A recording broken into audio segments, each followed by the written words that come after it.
This is the case for Claude Robinson, DOC 613248.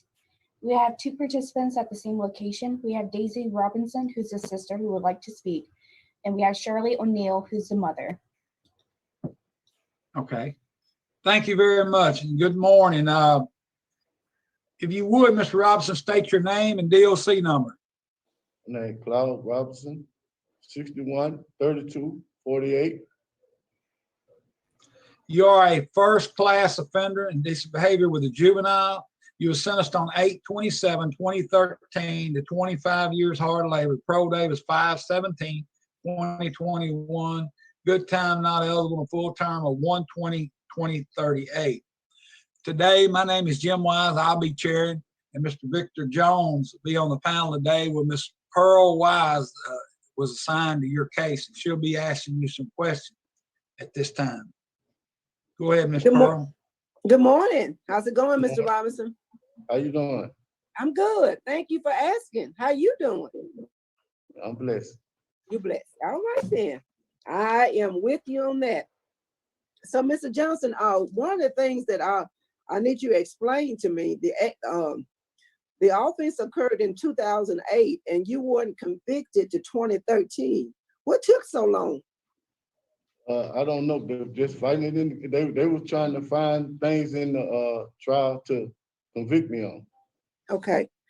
So were you in jail? So how much total time have you served on this 25-year sentence? I got convicted on it 2013. I've been locked up ever since 2013. So before that, you weren't in jail? You were out on bond? Yes, ma'am. I stayed 7.5 months. 7.5 months, and I got bonded out. Okay, and then you got bonded out. Okay. Yes, ma'am. Did you get credit for that time? Did you get credit for that time, or you don't know? I'm not sure. I'm not either. I don't calculate time. Okay. He had jail credits, Miss Pearl. I saw that 200 and some days of jail credits. That's correct, but I don't know if they credited toward his hard labor sentence when he got sentenced. That's what I don't know, but that's Yes, he did. That's why, yes. You did. Oh, good. We're good. Okay. The ones who know say you did get jail credit on that, so that's good. And looking at what you've been doing, I see that you're in. I'm just gonna call this out for you to be on the record. You in cage your rage since 9/4/2020, and you scheduled to complete that in January of 2021. That's correct. Yes, All ma'am. right. And you completed phase 1 and phase 2 of the sex offender treatment program. Yes, Due to ma'am. no fault of yours, it was put on hold because of COVID-19. Yes, So you ma'am. still have phase 3 that's mandatory that you complete, and phase 4 possible. Yeah, there's some other criteria on that. Okay.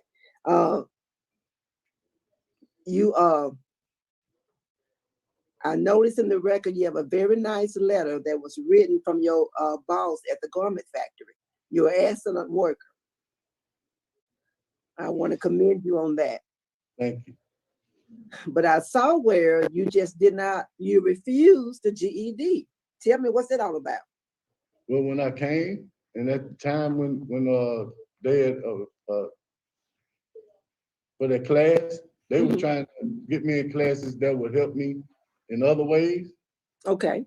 And I had took the information in wrong about that. I should have took the GED, but I was thinking I was gonna move quicker by taking the other courses. Okay. Okay. Yeah. And we say this all the time on this panel. I know for you guys it's about getting out, but for us it's about staying out. And Yes, getting GED would definitely benefit you. So I hope if you get the opportunity, you would change that and try to enroll in your GED program. Yes, ma'am. So what? I'm currently in the Great. signed up for the class. Good. I'm glad to hear that. I'm glad to hear that. Now, I do want to inform you that as a part of this process, we reach out to the victim and to the law enforcement community to get their opinions about early release, because you do have a 25-year sentence. And I just want you to know that they are opposed. The victim is against it. And when I say law enforcement community, I'm talking about the judge, the DA, the police department, the sheriff, and the PD are opposed to your early release. There's nothing you can do about that. But I just want to make you aware of that. And tell me the age of your child. The record show you have one child. I have a son that's 31 years old. And what's your relationship with your son? We are very close. Good. We talk on the phone almost every day. I'm glad to hear that. Yes, ma'am. Are you a grandfather? Yes, ma'am. I have. Since I've been incarcerated, he had 3 kids. Wow. That's something, huh? You're missing out, aren't you? Yes, ma'am. Yes, ma'am. Yes, ma'am. Mhm. If you had an opportunity to speak to your victim, what would you say? I would tell them that I am deeply sorry and I regret, and I go every morning that I wake up, I live and take it over in my head every day. And at that same time, by me being incarcerated, have made me a better person because I strive to do better every day on my wrongdoings in life. Okay. All right. Well, thank you, Chairman. That's all I have. Mr. Jones?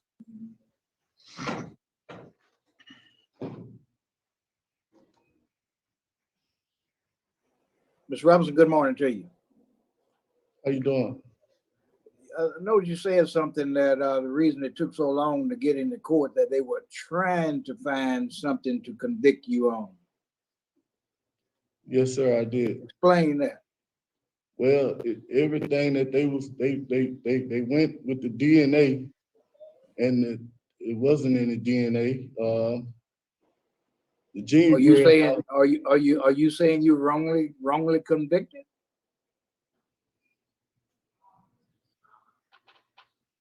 Yes, sir.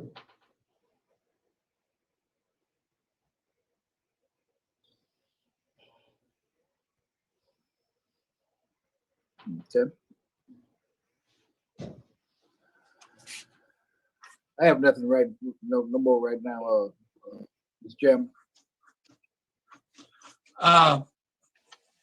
At this time, I see Miss Daisy Robinson, the sister, would like to speak on his behalf.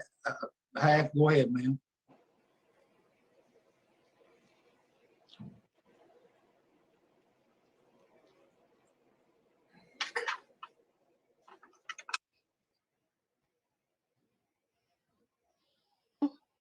Hello.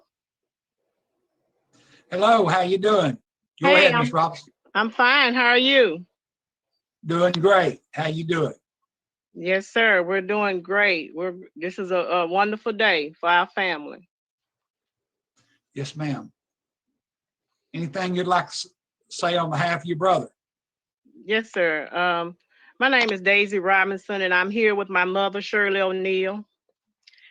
We have been very supportive of my brother from day one. That was never in our heart that anything was done wrongdoing on his part. We are so blessed at this moment to have this opportunity to say something. My brother has been incarcerated for almost about 10 years, I believe. And when my brother was incarcerated, there was a part that was taken away from the family. We are a very close-knit family. We are a God-fearing family. And we have a lot of at the time, he had a lot of young nephews and his son who looked up to him, and he was pretty much the family role model. And he still is to this day. Although they are older and they have their own families now, they still look up to their uncle and their father as a good man who taught them structure, who taught them how to build a fence, who took them to church, made sure they were in church and doing what was supposed to be done in their lives. They're all married, have kids. We are very much in support of my brother because he is a good person. We already have a place for him to live. He's a good worker. He doesn't mind working. He'll teach anything he can teach to someone to better themselves, to have a craft, to do things, you know, that's what he does. And we are very much waiting the return for my brother to come home. It has been really hard on the family. Our father passed 5 years ago since he's been there. He was able to come to see the body, but he wasn't able to stay at the funeral. This is our mother. She is 75 years old. You know, they talk on the phone every day on a daily basis. We just are so, the family is, we bent, but we're not broken. And we're really, every day goes by, you know, we just pray for this day, for this opportunity to come, and that we could shed some light on the fact that my brother's a good man, and I'm sure he has paid his debt to society and willing to do, you know, he had never been in trouble, so I can't say do the right thing because he's always been a good person. Yeah. And you know, we just want to let you guys know that this family is very supportive of him. We all miss him dearly. The kids, you know, he was taken away from a lot of our lives, the kids' lives that really looked up to their uncle and their father. And it was a blow at first in the beginning. But you know, like I say, we are God-fearing family, and we love the Lord, and we know that the Lord is the God of a second chance, and that's all we're asking for Yes, right ma'am. now. And that's all we're asking for, because whatever he needs, you know, I know the Lord is gonna provide, but here as his family members, you know, we got his back, we support him, and we love him. And so we just Okay. want to let you guys know that okay, sir. Yes, ma'am. Thank you very much. Thank you so much for this opportunity. We really appreciate it. Thank you, Ms. Robinson. Mhm. At this time, Mr. Robinson, anything you'd like to say to the board before we vote? Yes, sir. It's been a hard time for me, but at the same time, I really got a lot of thinking in the part of the rehabilitation of a person's mind and forgiving people. And right now, at this time, I want to just say, I'm sorry. I'm very sorry for the hurt that I put my family, the people that really love me through. And I'm very thankful at the same time of the opportunities that I can have right now if I go home to make my life better. I've been working hard since I've been incarcerated. I've been the head cook in the kitchen, working 2 shifts sometimes to motivate myself and keep my mind focused on what I need to be doing for when I go home. And I'm thankful for y'all giving me this opportunity to sit before y'all board. Appreciate it, Mr. Robinson. Thank you for the word. At this time, the board will be voting. Have we heard from the warden, Mr. Wise? Has the warden talked? No, sir. It's no, Warren, is there anything you'd like to say to the board? no, sir, not at this particular time. Thank you. Okay. And at this time, Ms. Pearl Wise will be voting. Mr. Robinson, this conviction has forever changed your life. Yes, As it stands, it stands. And I just hope that you find a way to wrap your head around that. I really appreciate the comments from your family, the family support that's out there. I want your sister to come talk for me if I ever need somebody to talk for me, because she left no stone unturned. But however, due to the fact that you have not, due to no fault of yours, but just circumstances that we're in, you have not completed all phases of the sex offender treatment program, my vote is to deny. You also have law enforcement opposition and victim opposition. But listen carefully. I'm going to put a note in the file that I ask you to write back as soon as you are eligible for a rehearing, because after you've completed that sex offender treatment, and that you are working toward the GED. I'm not going to say complete the GED, but you are working toward the GED. You write back. So keep your head up. Yes, ma'am. But like I said, sir, the course gave you 25 years, and you really got to sit with that. So that means that it's incumbent, as to my vote, it's incumbent upon us to send you out, as equipped as possible. So continue to take programs, get in that GED class, sit on the front row, pay attention. But my vote is to deny for the reasons stated. Yes, ma'am. Mr. Jones? Yes, Mr. Robinson. Yes, sir. I'm a little concerning about that, what I asked you earlier, and you said that you've been wrongly convicted. You've done all this time in there, and got a lot of concerns with that. Being a former law enforcement person myself, you were represented by a counselor, convicted by a jury. Yes, sir. That part concerns me, and I'll leave it at that.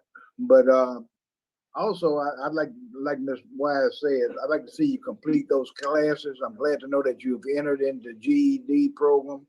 Whether you finish it in there or on the outside, you need to try to get that GED at some point.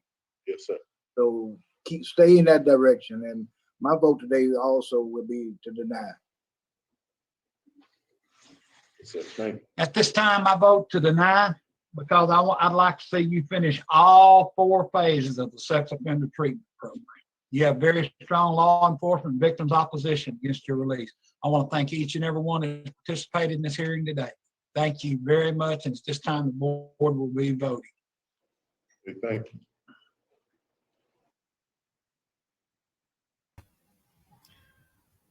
It's unbelievable. It's unbelievable. When I read to you what he's done and how vicious it is, how awful, disgusting it is, it's just going to make you as angry as I am right now. What Miss Wise is saying, you wanted their enabling siblings to represent you, to represent this serial child destroyer. You want him to get out right away? What is wrong with you? Do you not have the information that I have? What's in your records? He just lied to you. He just lied to your face. He just said, I am innocent. And you're going to give him congratulations? At least Victor said something. Not enough, though. You won't believe what he did. And you probably will if you've seen enough of these things. Sadly, you won't be surprised anymore. But you want him out. Where's the assistant DA when you need him to show up for this case to represent the victims, to put this thing in its place?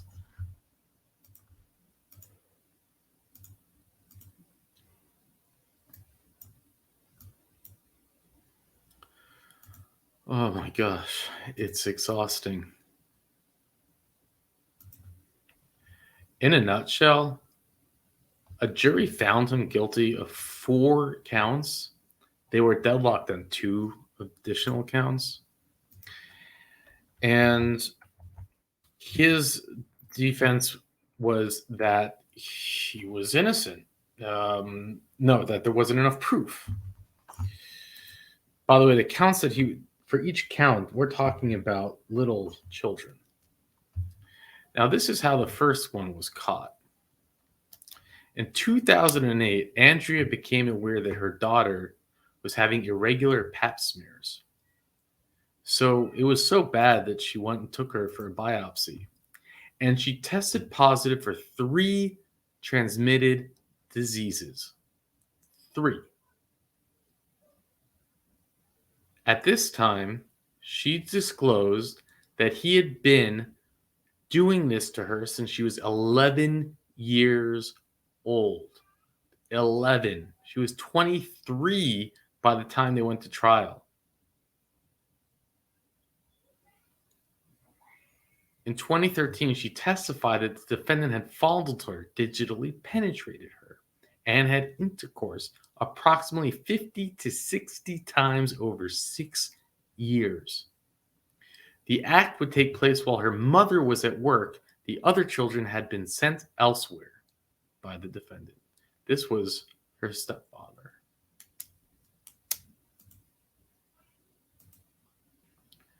This isn't it.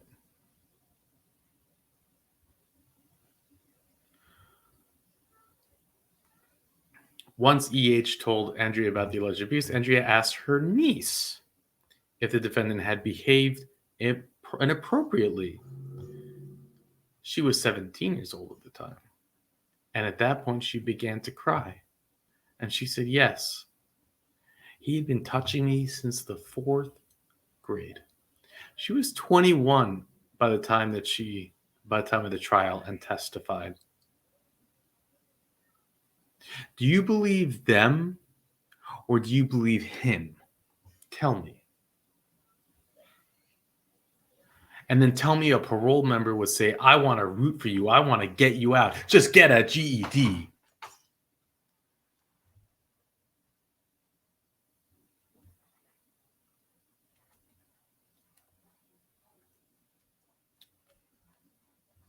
He would also touch her and had intercourse with her on numerous occasions. She testified at court that he would send the children to watch television in the back room or outside to play, and then he would assault her in a bedroom. She testified that she shared this with a counselor at Job Corps and received counseling, but was afraid to tell her family.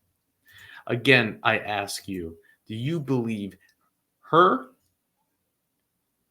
or do you believe the cockroach?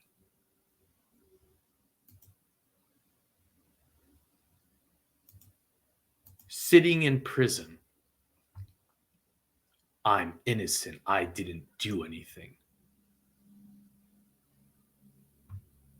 Andrea then told one of her sons, Eric, that she and the defendant were divorcing. When Eric asked the reason for the divorce, she told him about the abuse of his sister and cousin. At that point, Eric then confided to his mother that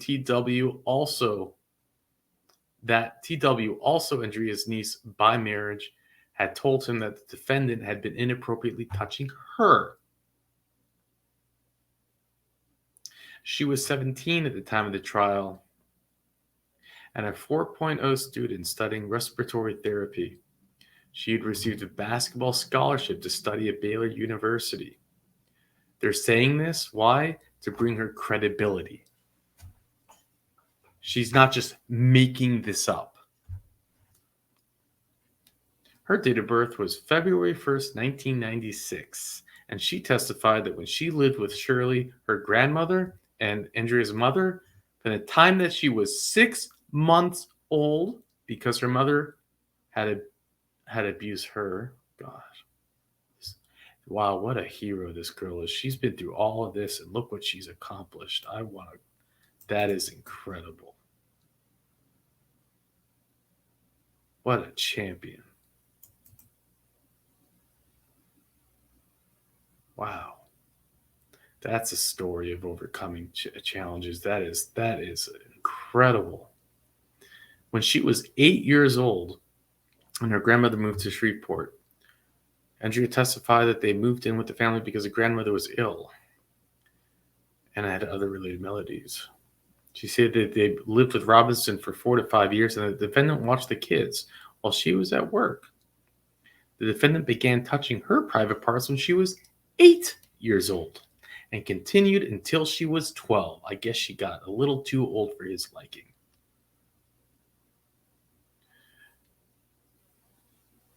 She testified that he touched her, kissed her with his tongue. There are certain parts I'm skipping over if you see that, because I can't.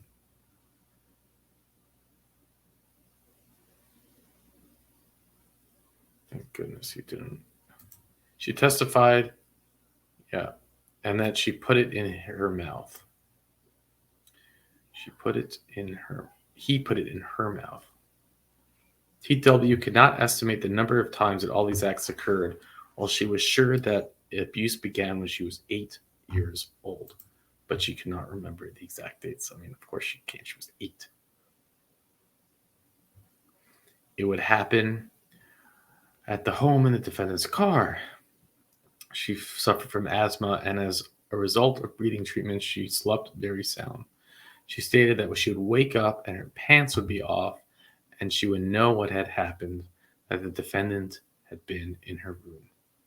She stated she would ask him and tell him to stop, but he threatened to hurt her grandmother if she did not comply. He threatened to hurt her grandmother, an 8-year-old grandmother.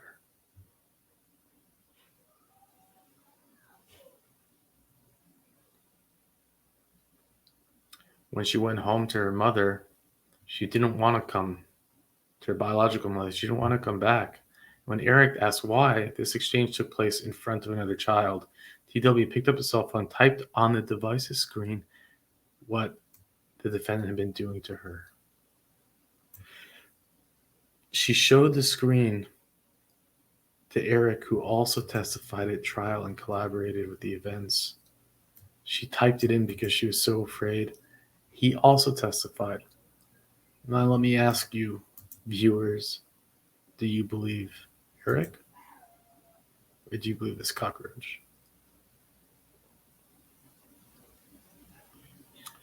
Finally, TW described one incident when the defendant was beginning to assault her, and he heard her grandmother wrestling and trying to get out of bed. TW testified the following day the defendant told Andrea that TW's grandmother had to leave home. TW and her grandmother moved out of the house, and the abuse stopped.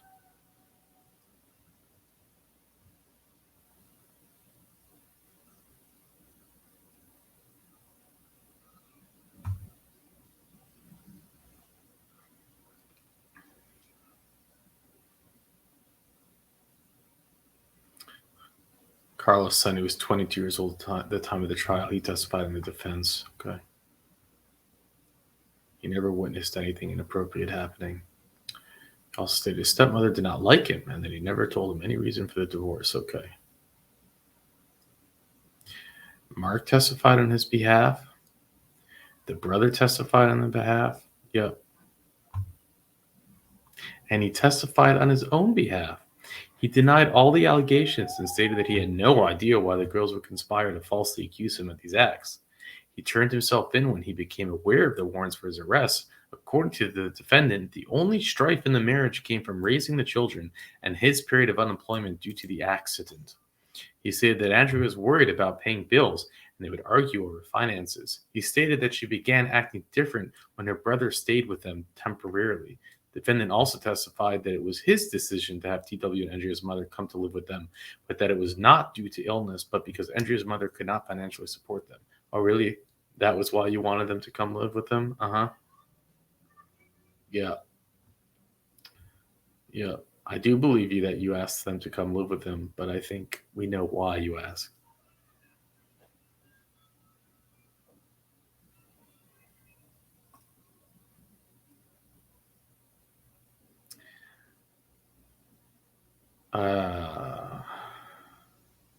Here they just state about why they believe that there was enough evidence. And all of this monstrosity, all of this horrible acts, all of this disgustingness, and you would have Miss Pearl Wise say, I'm rooting for you. I'm not rooting for you. I want to get you out of here as soon as possible. Well, I am not. It is sick.